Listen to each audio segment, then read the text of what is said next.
UPPF BPL जादों माने BJPनि मोनसे एजेन्ट हा दा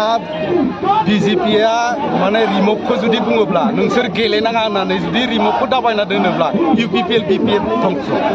बिसोरो जादों BJPनि अक्सिजेन लानानै सोलिग्रा दल जों भटार्स पार्टिया कुनु अक्सिजेन लानानै सोलिग्रा दल नङा जोङो रायजोनि दल आरो जोङो रावनिबो आथिङाव हमग्रा दल नङा BPF बायदि आथिङाव हमा जोङो UPPL बायदि कुनु नेतानि आथिङाव हमा जोङो डाइरेक्टलि गोदनाव हमग्रासो पार्टी भटार्स पार्टिया नेतानि गोदनाव हमग्रासो पार्टी बेनिखायनो जोंना फाइनाल जोङो क'क्राझाराव सिट मोनसे ओंखारगोन जोंनि जितु जों दा जा जि जेनेरेसनाव दङ 20 बोसोरनि उनाव जितु जोंनि आबौ आबै जोनोम जागोन बे हिस्टरिकेल हिसाबै मोनसे जोंनो कुइसन खालामगोन जे आबौ जे नोंसोरनि जेनेरेसननि समायाव MP जानांगौबा जा सासे मुख्यमन्त्रि जानांगौबा मा सार्टिफिकेटनि प्रयोजन मुल सार्टिफिकेटआ जादों जातिखौ थगायनो हानाय सार्टिफिकेट जातिखौ थगायनो हानाय सार्टिफिकेट नांगोन बेनि उनाव करापसन खालामनो हानाय सार्टिफिकेट नांगोन नंगौना नङा बेनिफ्राय माने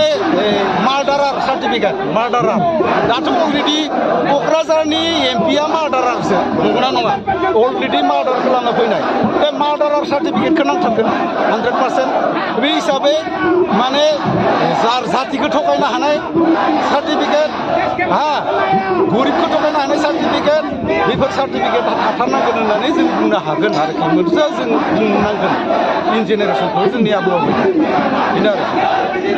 नब कुमार सर'निया सासे सेलसो आरो बे सेल बै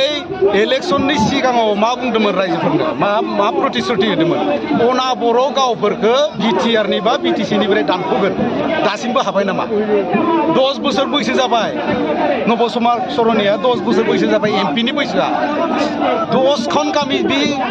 BTRनिफ्राय माने बोख्लायनो हादों नामा आलादाथ' खालामनो हायाखै होमबा खुरांजों बुंनाय नेताफोरखौ रायजोफोरा बुजिना मोनबाय दा रायजोफोरा